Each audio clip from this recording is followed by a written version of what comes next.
Kung akala mo alam mo na ang lahat tungkol sa Titanic, mag-isip ka ulit. May mga lihim na hindi pa nabubunyag.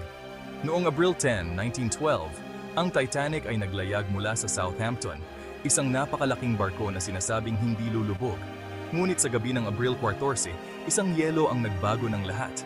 Sa loob ng 2 oras at 40 minuto, lumubog ang napakalaking barko. Mahigit 1,500 katao ang nawala sa trahedyang iyon. Ang mga kwento ng kabayanihan at sakripisyo ay bumabalot sa bawat sulok ng barkong iyon, mula sa violinist na patuloy na tumugtog hanggang sa mga magkasintahang nagyakapan hanggang sa huli. Ang Titanic ay hindi lamang isang barko.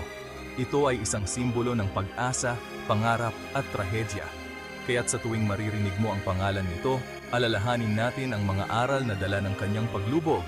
Huwag kalimutang mag-subscribe para sa higit pang makabuluhang kwento. Salamat sa panonood!